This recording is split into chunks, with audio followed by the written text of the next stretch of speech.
ॐ पूर्णमदः पूर्णमिदं पूर्णात् पूर्णमुदच्यते पूर्णस्य पूर्णमादाय पूर्णमेवावशिष्यते।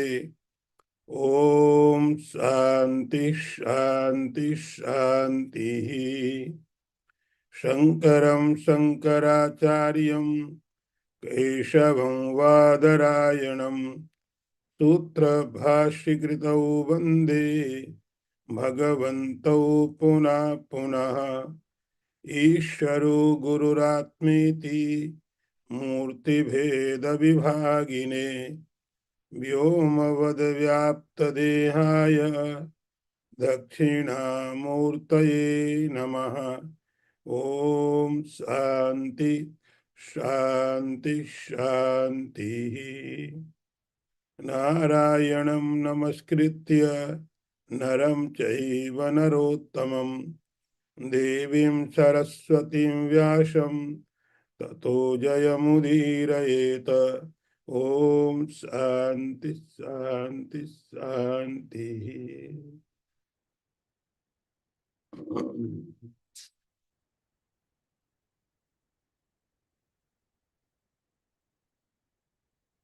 अन्ये तु एवम् अजानन्तः श्रुत्वा अन्येभ्यः उपासते तेऽपि चाति तरन्त्येव मृत्युं श्रुतिपरायणाः। अन्य और कुछ लोग एवं अजानन्तः इस प्रकार से न जानते हुए उन वेद के मंत्रों को वे लोग आचार्यों से सुन करके और आत्म को प्राप्त करके मृत्यु से पार जाते हैं। हम लोग विचार कर रहे थे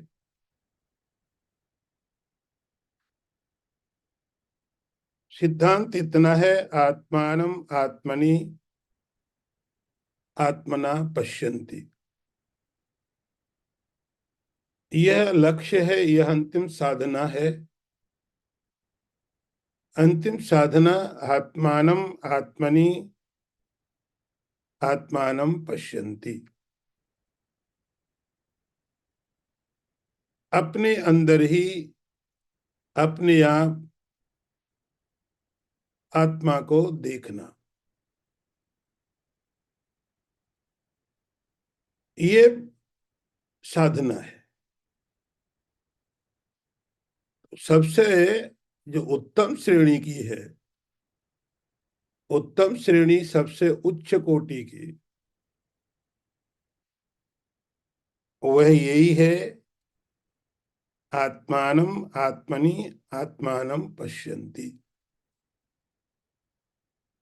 आत्मा को अपने ही अंदर में बुद्धि के कारण, प्योर बुद्धि के कारण, शुद्ध बुद्धि के कारण देखते हैं। इसी का नाम ध्यान है। यही ध्यान है, यही मेडिटेशन है। बस ये किया तो समझो ध्यान हुआ, यही किया तो मेडिटेशन हुआ। बाकी सब चीजों का बहुत मतलब नहीं है। जो लोग ये साधना नहीं कर पाते हैं, थोड़ा नीचे के लोग हैं, उनको उसके लिए सांख्य योग के द्वारा अपने को तैयार करना पड़ेगा, विवेक वैराग्य आदि साधन संपन्न करके। जो ये भी नहीं कर सकते हैं, उनके लिए भगवान कहते हैं कर्म योग है, कर्म योग की उपासना करें। और भी जो साधक हैं, अन्य तो एवं अजानंता, जो इसमें भी असमर्थ, अपने कर्म को भी योग नहीं बना पाते हैं, सांख्य योग की भी जिसको अभ्यास जिनको नहीं है, और पहला वाला तो ऑब्वियसली नहीं है, उन लोगों के लिए क्या रास्ता है? तो अन्य का अर्थ हुआ और कुछ लोग इस तत्व को न जानते हुए, इस रहस्य को न जानते हुए, और उन्होंने आत्म तत्व को जानने के लिए फिर क्या करना पड़ेगा उनको? श्रुत्वा अन्येभ्यः, आचार्य के पास, गुरु के पास जा करके इसको सुनना चाहिए। अन्येभ्यः उपासते, उनको चाहिए कि आचार्य के पास, श्रोत्रिय ब्रह्मनिष्ठ के पास जा करके उसको सुनना चाहिए।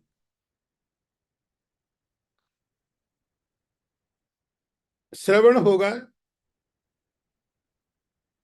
तो आत्मा का जो अज्ञान है उसकी निवृत्ति होगी।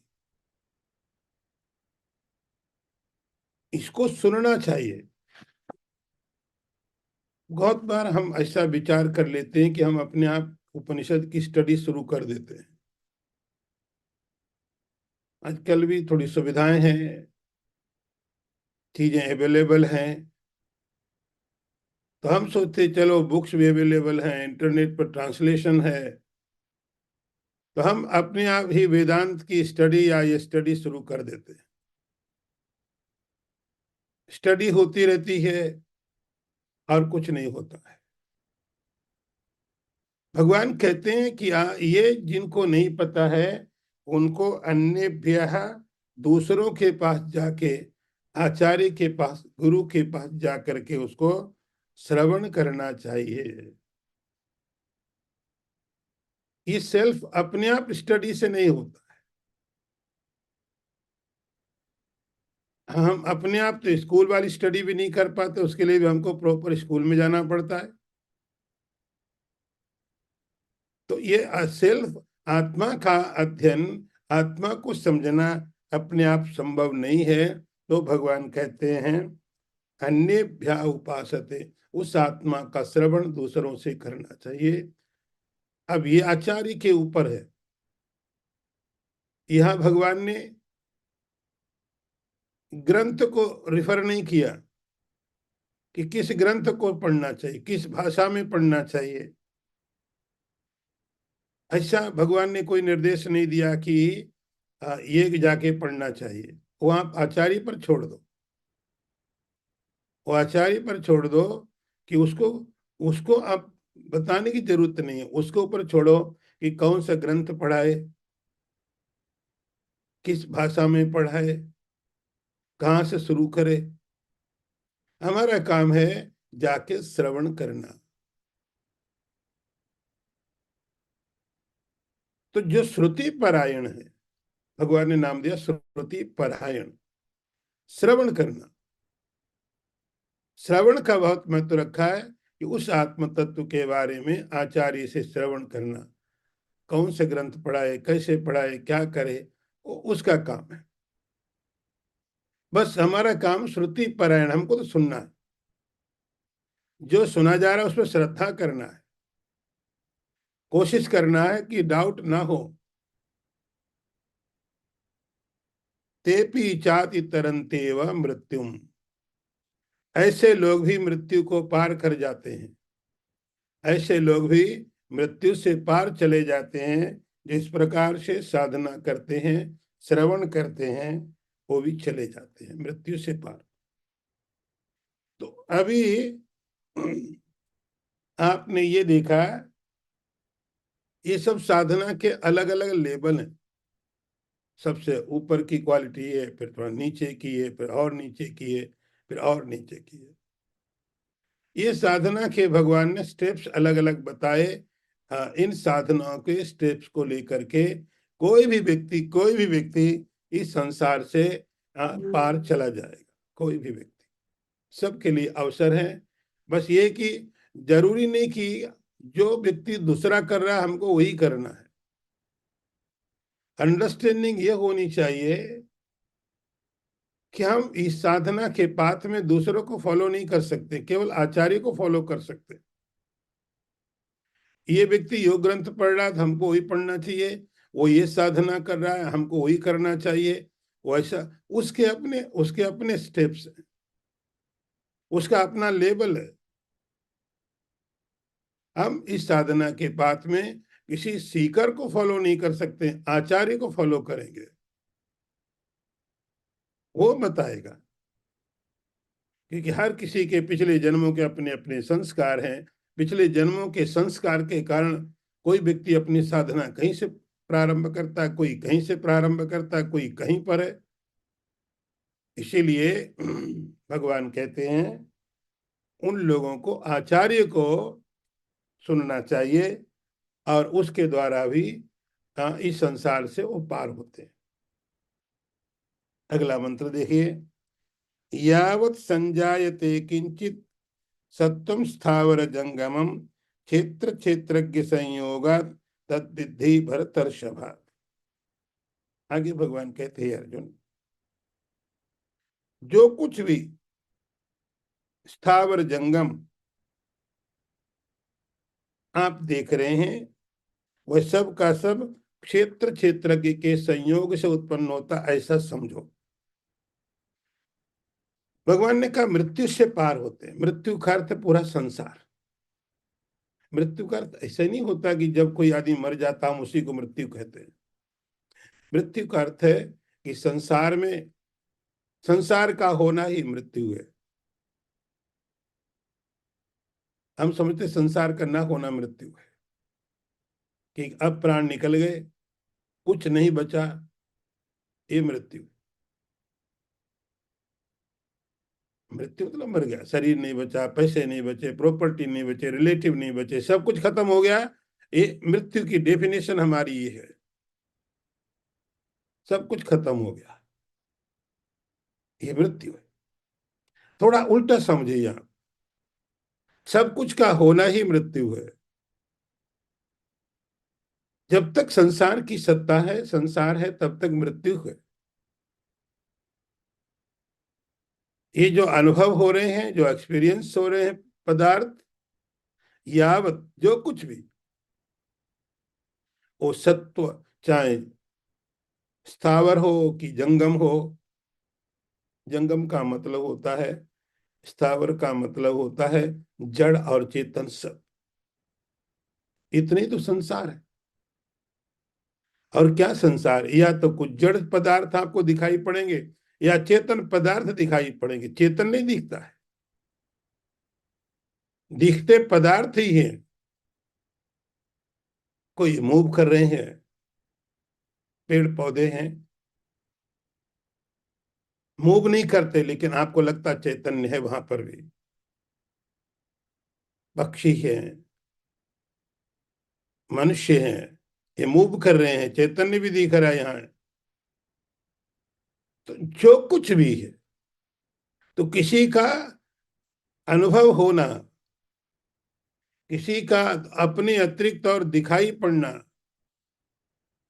यही मृत्यु है। यावत् संजायते किंचित सत्वम, सत्वम मतलब अस्तित्व, एग्जिस्टेंस। तो जो कुछ भी एग्जिस्टेंस, जो कुछ भी दिखाई पड़ता है, यही यही संसार ही मृत्यु है। और जब तक जिसको हम मृत्यु कहते हो, वो कोई मृत्यु नहीं हो, तो थोड़े समय के बाद फिर एक और संसार दिखाई पड़ने लगेगा। फिर एक नया संसार, एक नया शरीर, एक नए लोग, एक नई परिस्थितियां, एक नई दुनिया होगी। तो स्थावर और जंगम, जो कुछ भी अनुभव हो रहा है, जो कुछ भी दिख रहा है, जो कुछ भी समझ में आ रहा है, ये सब ही संसार है, यही मृत्यु है। इसका अनुभव कैसे रोक सकते हैं? आंखें हैं, कान है, ज्ञान इंद्रिय हैं, कर्म इंद्रिय हैं, मन है। इंद्रियों का बंद भी कर लोगे, मन का क्या करोगे? तो ये जो साधन है, ये साधन दूसरों का, संसार का अनुभव कराएंगे, बस यही मृत्यु रहेगी। अब सवाल है कि ये संसाधन, जो संसार दिख रहा है, जो कार्य शरीर है, इंद्रियां हैं, करण, और ये पदार्थ है, ये संसार हुआ कैसे?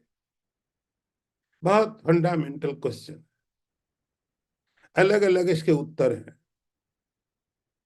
अलग अलग तरीके से लोग सोचते हैं संसार कैसे हुआ। जिसको हम अनुभव करते हैं, जिसको हम एक्सपीरियंस करते हैं, सब हुआ कैसे, उसका कारण क्या है। तो आपने बहुत अलग तरह से डेफिनेशन इसके पढ़े हैं, अलग तरह से इसके उत्तर आपको मिलेंगे। कोई संसार ऐसे हुआ, कोई बोलेगा संसार वैसे हुआ। हजारों तरीके से संसार की व्याख्याएं की गई है। यहाँ भगवान कहते हैं इसका कारण क्षेत्र क्षेत्रज्ञ का संयोग। क्षेत्र अपने आप में ठीक है, क्षेत्रज्ञ अपने आप में ठीक है। तो आपने क्षेत्र और क्षेत्रज्ञ को समझ लिया है, सुन लिया है, पढ़ लिया है। दो चीजें हैं, एक का नाम क्षेत्र है, दूसरे का नाम क्षेत्रज्ञ है। दो अलग अलग सत्ताएं हैं, दोनों के अलग अलग स्वभाव हैं, अलग अलग प्रकृति, अलग अलग नेचर हैं दोनों के। जब इन दोनों का संयोग हो गया, इनका संयोग हुआ, बस संसार हो गया। अब इनका संयोग थोड़ा और आपको समझना पड़ेगा।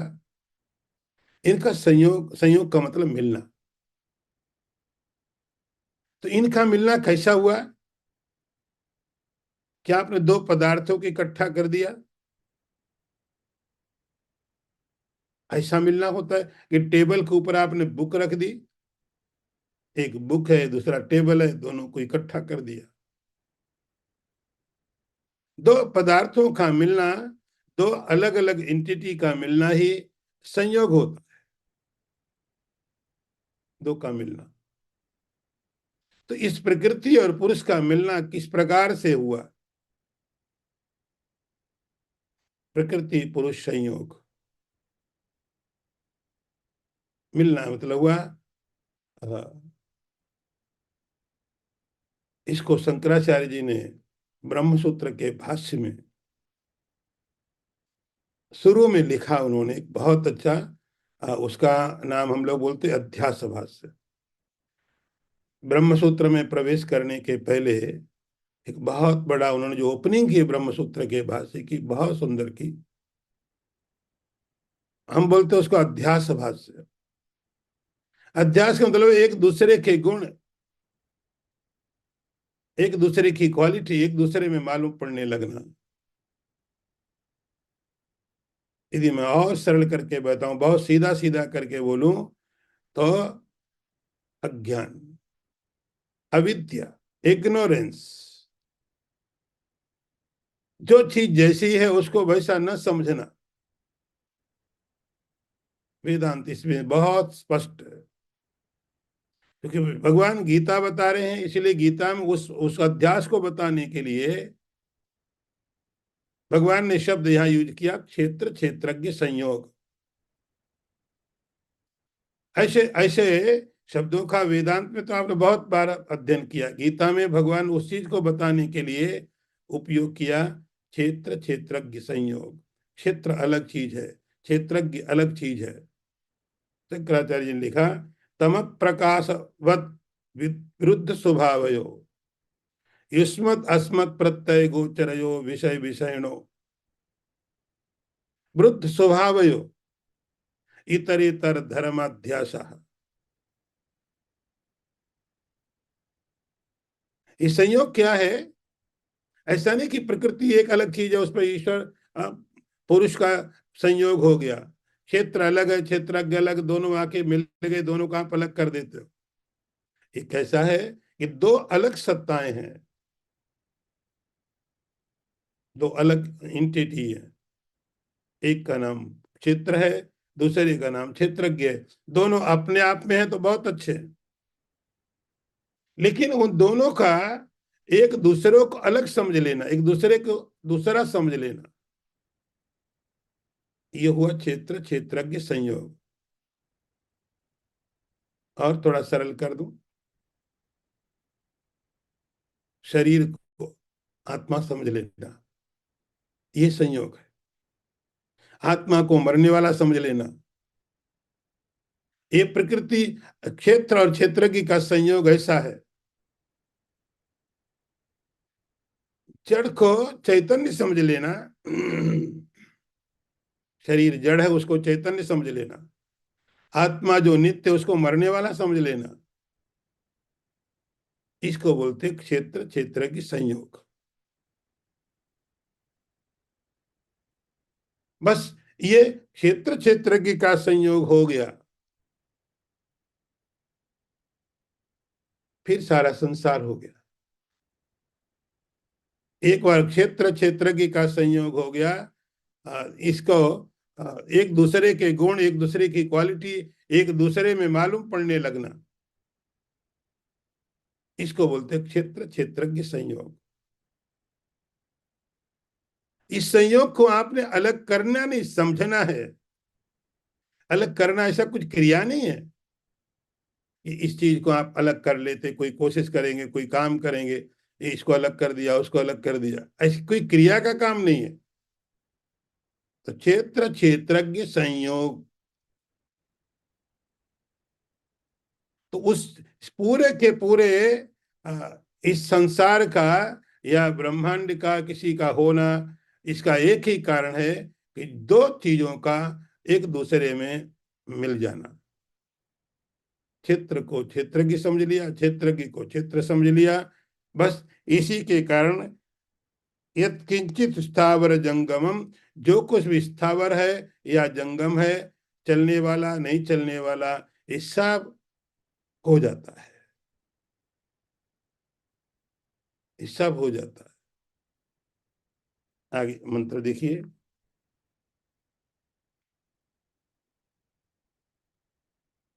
समम सर्वेषु भूतेषु तिष्ठन्तं परमेश्वरं विनश्यत्सु अविनश्यन्तं या पश्यति स पश्यति।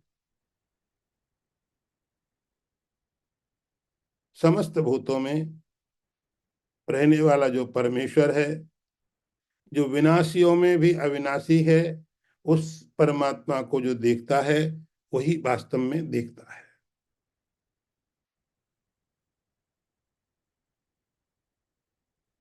हमारा अनुभव होता है ये जड़ है, ये चेतन है, जगत है, मैं हूं, ये तुम हो, अनंत अनंत वैरायटी, भेद दिखाई पड़ते हैं। अब वो जो भेद इतने सारे दिखाई पड़ते हैं, उसके बाद मृत्यु शुरू हो जाती है। यह नाने व पश्यति, जो भेद देखता है उसको मृत्यु मिलेगी मिलेगी। तो हम इस प्रकृति पुरुष के संयोग के कारण या क्षेत्र क्षेत्रज्ञ के संयोग के कारण हम जगत को हम बहुत देखते हैं, बहुत बहुत देखते हैं। तो जगत दिखता है, स्थावर दिखता है, जंगम दिखता है, लेकिन जो चैतन्य है, आत्मा, वो नहीं दिखता है। जो दिखना था, जो रियलिटी है, वो छिप जाती है और ऐसी चीजें दिखाई पड़ने लगती हैं वो जो न प्रकृति है न पुरुष है, वो दोनों मिल गए। तो भगवान कहते हैं अब ये की साधना है, वो आप आज करें कल करें, तरीका वही है। चाहे सतयुग हो या द्वापर हो या कोई युग हो, तो जैसे हर एक युग में, हर एक देश में, हर एक समय में एक ही प्रकृति का नेचर है। सतयुग था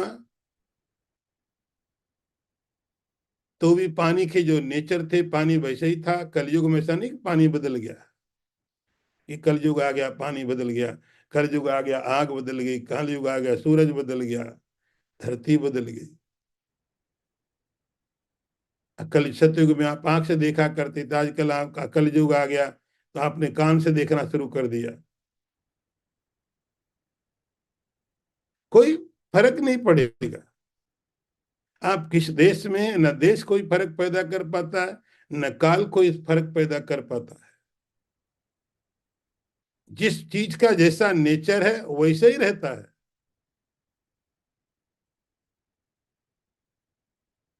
तो जो अध्यास हुआ,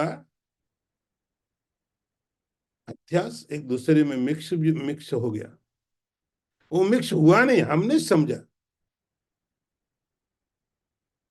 हमने समझा, हमारे समझने से हमने समझिया हुआ रेती में पानी दिखाई पड़ने लग गया। हमने समझा, उससे थोड़ी बात पानी पैदा हो जाएगा। हमको अपनी समझ करेक्ट करनी पड़ती है। हमारी समझ हमको ठीक करनी पड़ती है, और कुछ नहीं किया जा सकता है, क्योंकि वो नासमझी हुई है। उस नासमझी का एक ही तरीका है, समझदारी पैदा करना, और कोई उपाय नहीं है। चाहे सतयुग हो या कि त्रेता हो या कि द्वापर हो, कोई देश हो, कोई काल हो, कोई व्यक्ति के, सबके साथ एक ही बात है। तो भगवान कहते हैं, विनश्यत्सु अविनश्यतम तिष्ठन्तम परमेश्वरम। जो विनाशी दिख रहा था, आप देख रहे थे कोई व्यक्ति चल रहा है, फिर रहा है, खा रहा है, घूम रहा है, आपका फ्रेंड हो सकता है, मालूम पड़ा कोलैप्स हो गया, रोना पड़ा। अंदर से नहीं तो कम से कम बाहर से तो मर गया। तो हमने समझा कि हमारा जो मित्र था वो विनाशी था, पहले था, अब खत्म हो गया। Passed away, story finished. अब तो यहाँ पर एक पेड़ खड़ा था, वो गिर गया, मर गया। एक बिल्डिंग थी जो खत्म हो गई। जो जो हमको दिखाई पड़ता है, जो जो हमको दिखाई पड़ा, वह सब कैसा दिखाई पड़ा? विनाशी। विनश्यत्सु, ये तो दिख रहा है हमको। कोई चीज थी, कोई व्यक्ति था, कोई घटना थी, सब समाप्त हो गए।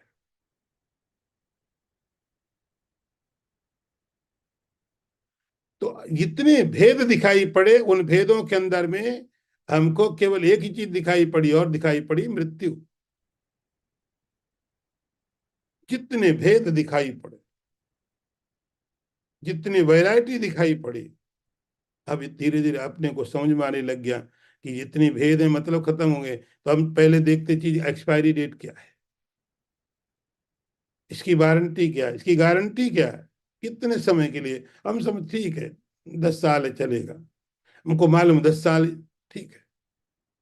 अब हमको धीरे धीरे ये बात समझ में आने लग गई कि कोई भी वस्तु है, कोई व्यक्ति है, एक बात तय है इसके साथ में कि इसकी कोई एक्सपायरी डेट तो है,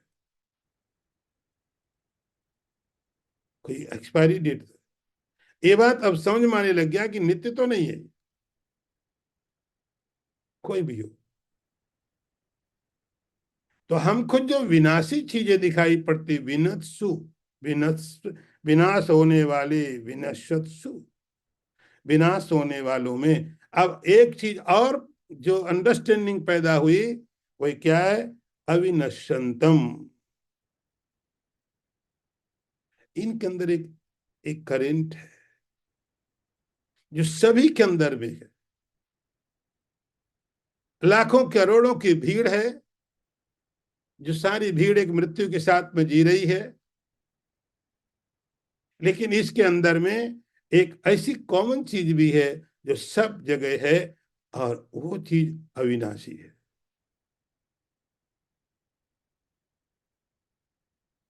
सर्वेषु भूतेषु, हर जगह।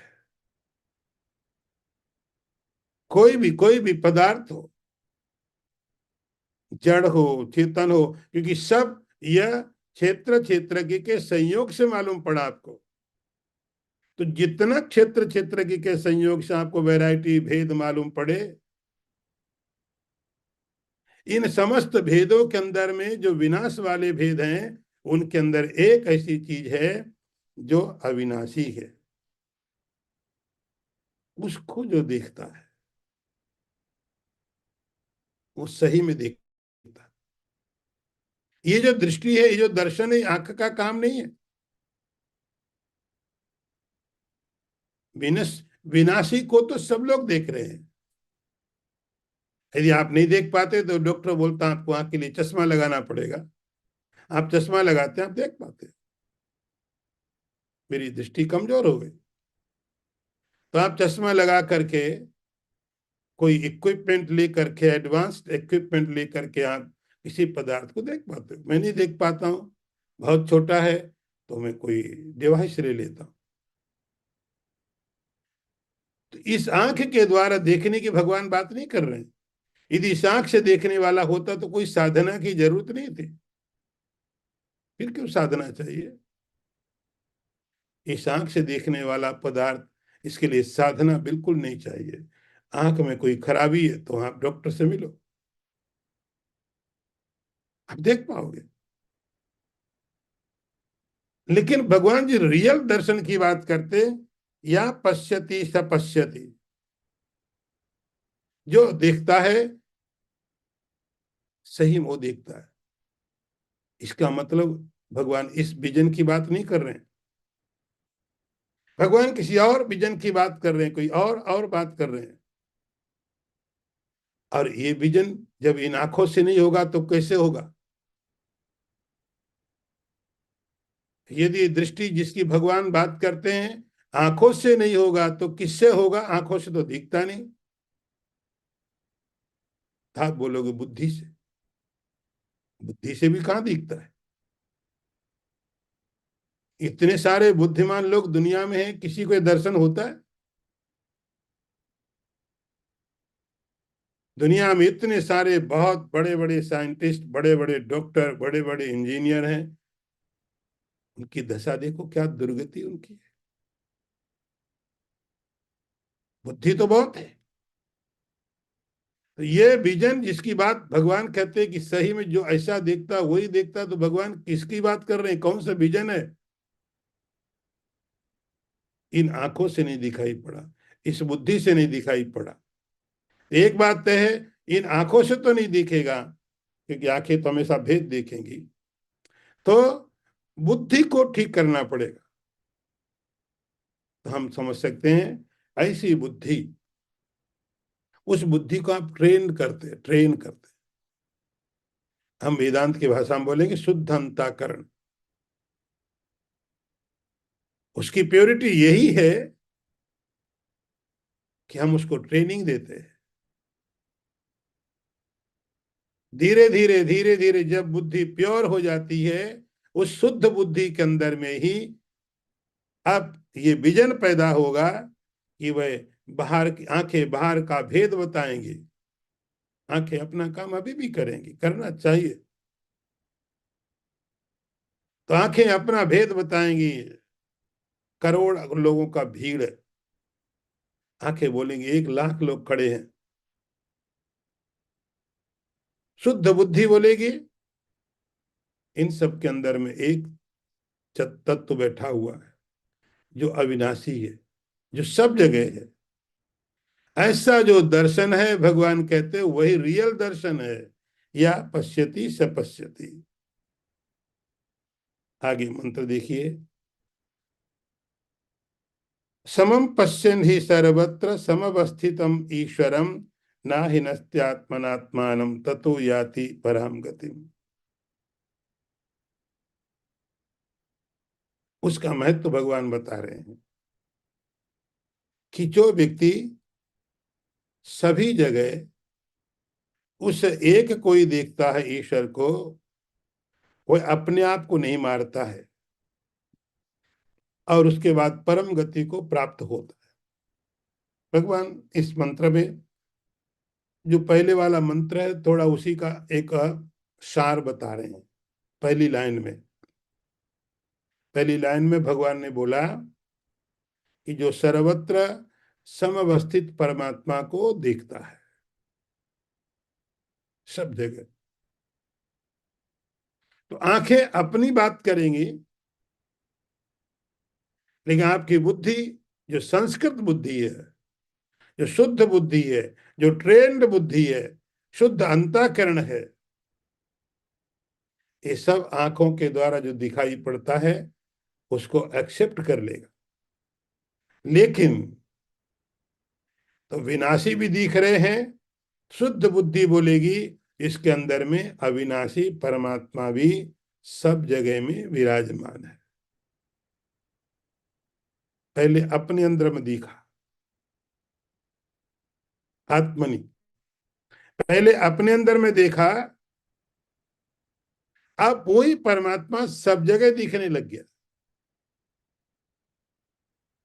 पहले अपने अंदर में प्रैक्टिस की, उस परमात्मा को अपने अंदर में रियलाइज किया, अनुभव किया, वो समझने के बाद में अब वही सर्वत्र, अब मेरे ही शरीर में नहीं, दूसरे के शरीर में भी है, मेरे शत्रु के शरीर में भी है, गाय के शरीर में भी, हाथी के शरीर में भी, चांडाल के शरीर में भी। आपको याद होगा भगवान ने जो मैसेज दिया था, ब्राह्मण हो, हाथी हो, गाय हो, तो आंखें इंद्रियां भेद रिपोर्ट करेगी, लेकिन बुद्धि इतनी संस्कृत हो चुकी है, बुद्धि इतनी प्योर हो चुकी है कि वो उस परमात्मा को समझ पाती है। तो पहले इस शरीर के अंदर समझा, उसके बाद दूसरे शरीर में समझा, मनुष्य के शरीर में, देवताओं के शरीर में, पशुओं के, पक्षियों के शरीरों में। तो जब कोई व्यक्ति ऐसे समझ लेगा तो कैसे किसी का मांस खा सकता है?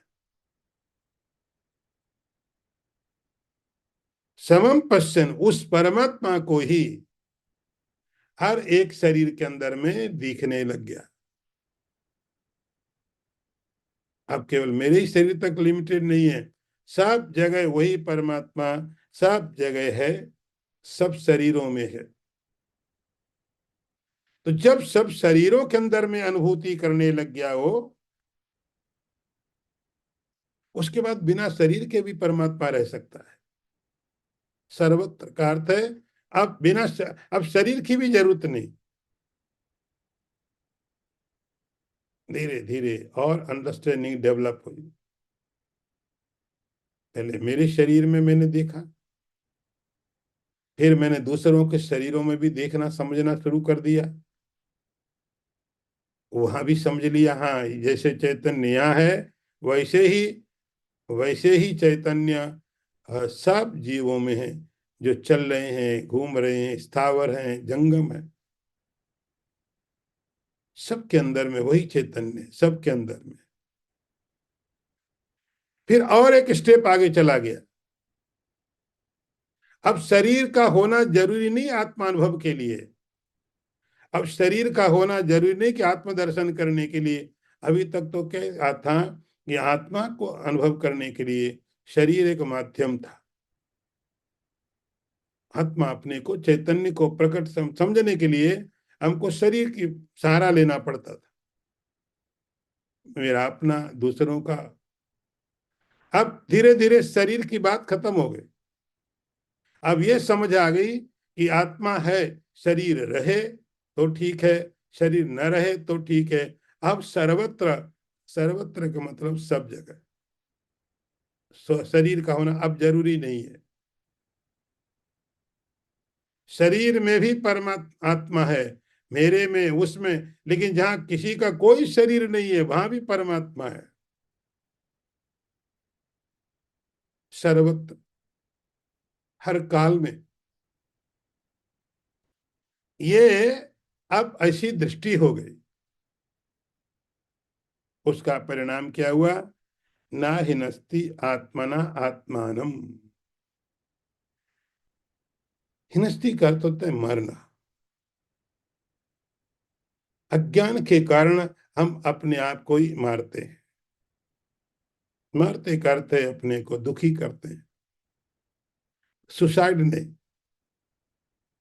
हम अपने को दुखी करते हैं और दुखी होने के साथ दुख से बचने के रास्ते भी ढूंढते हैं।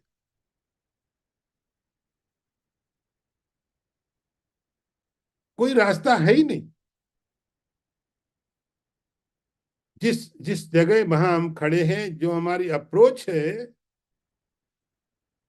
वहां पर दुख से बचने का कोई तरीका नहीं है। तैयार रहो कि दुख मुझे झेलने हैं, फिर आप सही जगह हो। एक्सेप्ट करके चलो कि जिसे कोई व्यक्ति समुद्र के अंदर में पड़ा हो और सूखा ढूंढ रहा हो, समुद्र के अंदर में आप रेती कैसे ढूंढोगे? समुद्र के अंदर में सूखी जगह कैसे ढूंढोगे आप? तो संसार में रह के या तो तैयार हो जाओ कि मैं तैयार हूं दुखों को भोगने के लिए, मैं तैयार हूं मरने के लिए, ठीक है। लेकिन संसार में रह करके, संसार ये सब अध्यास में रह के, भेद समझ करके, शरीर को आत्मा मान करके हर कोई चाहे मैं सुखी हो जाऊं, अध्यास के साथ जी करके, गलत ज्ञान के साथ जी करके, गलत आत्मज्ञान के साथ जी करके कोई चाहे मैं सुखी हो जाऊं, यही उसकी अपनी हत्या है। और यही इस तरह से हम अपने को मारते हैं। हिनस्ती का मतलब मारना। जाते खाते जहर हैं और अमृत होने की कोशिश करते हैं। हिनस्ती आत्मना आत्मानम। तो आत्मानम, अपने आप, यदि हम कहीं दुखी हैं जो हैं, किसी और का दोष नहीं है। बड़ा तरीका सीधा है कि भगवान को ब्लेम कर दो, भगवान को ब्लेम कर दो। आत्मना, अपने आप ये जो स्थितियां पैदा हुई हैं मृत्यु की, वो किसने पैदा की? अपने आप। मैंने आपको बताया कि एक जगह महाभारत में ऐसा लिखा है कि जिस व्यक्ति ने आत्मा को आत्मा नहीं जानना, अन्यथा संतम आत्मानम अन्यथा प्रतिपद्यते, किम न तेन कृतम पापेन पापम चौरेण आत्म हरिण। जो व्यक्ति इस अध्यास के साथ जी रहा है, इस अज्ञान के साथ जी रहा है कि मैं शरीर हूं, आत्मा मरने वाला है, उसको सुखी करने का कोई तरीका नहीं है। कोई मंत्र का जाप कर लो, कोई साधना कर लो, कोई कुछ भी कर लो, मृत्यु निश्चित है। ये अपने आप को मारना है। हिनस्ति आत्मना आत्मानम। और इसके लिए हमने खुद अपने आप को मारा है। न ईश्वर का कोई दोष है, न किसी देवता का कोई दोष है, न कोई काल, न कोई समय। और उस सब की जो जड़ है, जो सबका मूल है, वही वही कि क्षेत्र क्षेत्रज्ञ का संयोग, क्षेत्र क्षेत्रज्ञ का संयोग, बस यही मृत्यु है। यही हिनस्ति आत्मानम आत्मना, अपने आप को अपने आप से मारना। तो अब बीमारी एक है, आज या कल उसके दवाई भी एक ही है। और वो दवाई है सही जानकारी। सही जानकारी किसकी? आत्मा की। सही जानकारी किसकी? कि क्षेत्र को अलग जान लिया, एक क्षेत्र है, क्षेत्रज्ञ को अलग जान लिया, ये क्षेत्रज्ञ, बात खत्म हो गई। एक क्षेत्र है ऐसा जान लिया, एक क्षेत्रज्ञ ऐसा जान लिया, बात खत्म हो गई। बस तो जो आत्मा की हिंसा हो रही थी, तो जैसे ही किसी व्यक्ति ने सर्वत्र सब जगह क्षेत्र को अलग समझ लिया, एक क्षेत्र है, क्षेत्र का स्वभाव जान लिया, ये क्षेत्रज्ञ है, बात खत्म हो गई। तो जो हमको दिख रहा है, इदम शरीरम कौन्तेय क्षेत्रमित्य विधीयते, ये सब क्षेत्र है। जो हमको दिख रहा है आंखों के द्वारा, जो हमको अनुभव हो रहा है हमारी इंद्रियों से, मन के द्वारा, वह सब क्षेत्र का कार्य है। कार्य करण कर्तृत्व हेतु प्रकृति रुच्यते। तो जो हमको दिख रहा है, जो हमारा अनुभव हो रहा है आंखों के द्वारा, मन के द्वारा, ये सब का सब क्षेत्र है।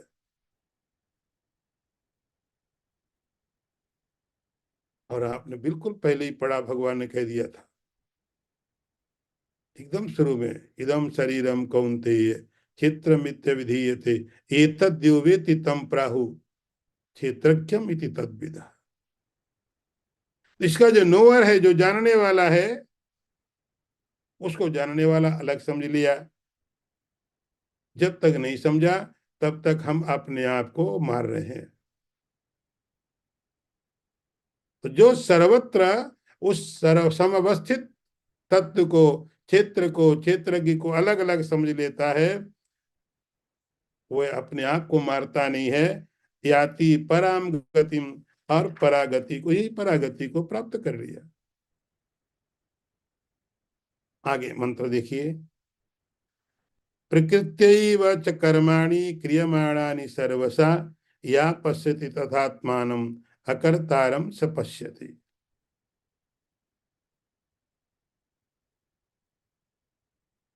जो ऐसा देखता है कि जितने भी कर्म हैं वह सब प्रकृति के द्वारा किए जा रहे हैं।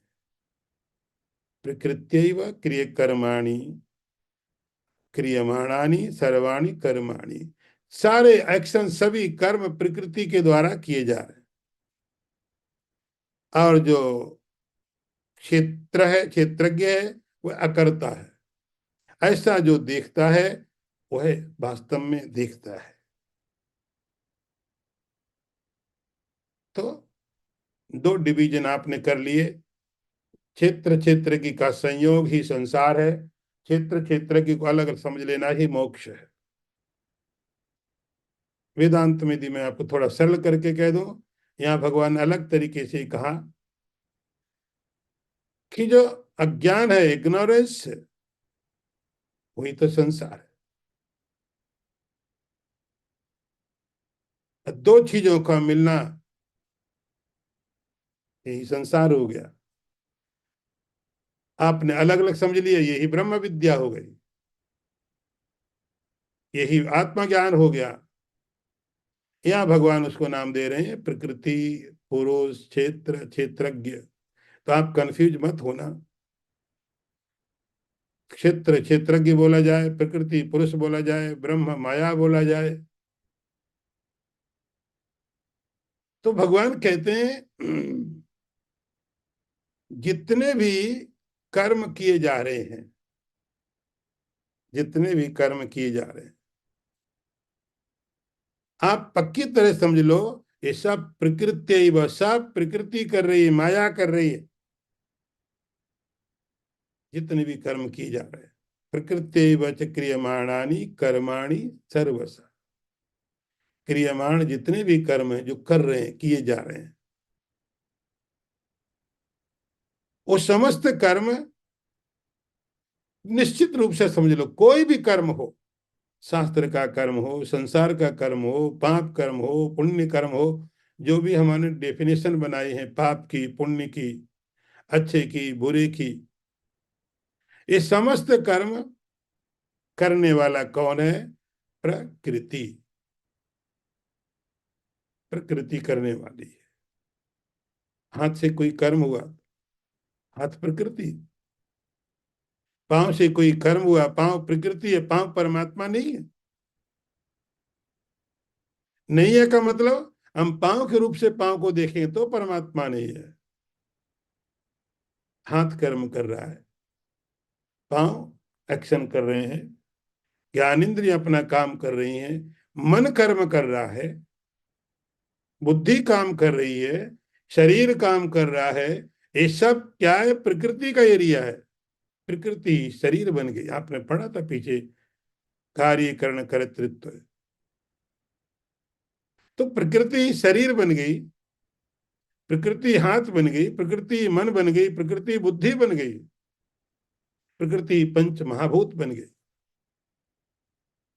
पदार्थ भी प्रकृति बन गई, शरीर भी प्रकृति बनी, मन इंद्रियां सब तो प्रकृति बनी। इसीलिए तो हमारा उसकी तरफ अट्रैक्शन रहता है, क्योंकि जिस चीज से पदार्थ बने उसी चीज से इंद्रियां बनी है, इसीलिए हमारा अट्रैक्शन उधर रहता है। स्वभाव है इनका आपस की तरफ जाना, जैसे पानी पानी की तरफ को जाएगा, हर पानी ओशन की तरफ जाएगा। तो ऐसे ही हमारा शरीर का निर्माण, हमारी इंद्रियों का निर्माण, मन का निर्माण, पदार्थों का निर्माण एक ही चीज से हुआ और वह प्रकृति है। तो इधर भी प्रकृति उधर भी प्रकृति, प्रकृति व भगवान बहुत पक्की तरह, और कोई कारण नहीं इसमें, प्रकृति ही कारण है। क्रियमाणानि सर्वसा, तो वो समस्त कर्मों की होनी हो रहे कर्म, लेकिन कौन कर रहा है? प्रकृति कर रही है। आप अपने को अलग कर लो। अकर्तारम या पश्यत, मैं कहा हूं करने वाला? आप हाथ नहीं है जो आप करता हो, आप पांव नहीं जो आप करता हो, बुद्धि आप नहीं हो, मन नहीं हो, तो आप करता कैसे हो गए? आपने क्या कैसे किया? अकर्तारम, तो कर्म हो रहे हैं, कर्म के होने में कोई मना नहीं है, क्योंकि कर्म हो रहे हैं, वास्तविकता है। ये कौन कर रहा है? प्रकृति कर रही है। प्रकृति ने अपने को कई तरह से बांट लिया है, कर्म होते। मैं तो न हाथ हो, न पांव हो, न मन हो, न बुद्धि हो। कभी कभी हाथ काटना पड़ता है, मैं थोड़ी कट गया, मेरा हाथ कट गया। पांव काटना पड़ता, मेरा पांव कट गया। मेरी आंखें ठीक काम नहीं कर रही, आंखें कभी रिप्लेस करनी पड़ती हैं। तो मेरा, मैं थोड़ी हूं। जब मैं होने तो मैं करता कैसे हो गया? तो अकर्तारम या पश्यति, आत्मानम, अपने आप को अकर्ता जो जानता है। तुम जबरदस्ती क्यों घुस रहे हो? जबरदस्ती घुस करके कि मैं करता हूं, मैं करता हूं, तो मैं करता हूं, तो फिर मैं भोगता हूं। तुम करता हुआ कैसे गए? भगवान कहते या पश्यति तथा आत्मानम अकर्तारम, आत्मानम, अपने आप को, आत्म तत्व को अकर्ता देखता है, अकर्ता देखता है जो समझता है। अभी हमने क्या समझा कि मैं करता हूं, ये भी समझ हुई ना। लेकिन तुम करता नहीं हो, अकर्ता मैं हूं, ऐसा जो समझता है। या पश्यति आत्मानम अकर्तारम, जो अपने को, आत्मा को अकर्ता समझता है, मैं डूअर नहीं हूं, मैं नहीं डूअर हूं। ये प्रकृति है, क्षेत्र क्षेत्र की का संयोग। इसलिए भगवान बार बार इस चीज को कहते हैं, ये प्रकृति अपना काम कर रही है। प्रकृत्य विक्रियमाणानि कर्माणि, तो समस्त कर्मों की कर्ता होने वाली जो जो कर्म हो रहे प्रकृति कर रही है। आत्मा किधर है? वैसे आप कहते आत्मा है ही नहीं। जब कर्ता बनना होता तो मैं पहले करता हूं। अजीब नेचर, आत्मा है ही नहीं, लेकिन कर्ता आत्मा है। पूरी तरह उल्टा समझने के लिए जैसे निश्चित कर लिया है। भगवान कहते पूरी तरह सही करो उसको। तो आत्मानम अकर्तारम पश्यति, आत्मा को अकर्ता देखता है। कम समस्त कर्म प्रकृति में हो रहे जैसा समझता है, वही सही में समझता है। राइट अंडरस्टैंडिंग यही है, यही सही समझ है। ओम पूर्णमदः पूर्णमिदं पूर्णात् पूर्णमुदच्यते पूर्णस्य पूर्णमादाय पूर्णमेवावशिष्यते। ओम शांति शांति शांति। शंकरं शंकराचार्यं केशवं वादरायणं सूत्रभाष्यकृतौ वन्दे भगवन्तौ पुनः पुनः। ईश्वरो गुरुरात्मेति मूर्तिभेदविभागिने व्योमवद्व्याप्तदेहाय दक्षिणामूर्तये नमः। ओम शांति शांति शांति। नारायणं नमस्कृत्य नरं चैव नरोत्तमं देवीं सरस्वतीं व्यासं ततो जयमुदीरयेत। ओम शांति शांति शांति।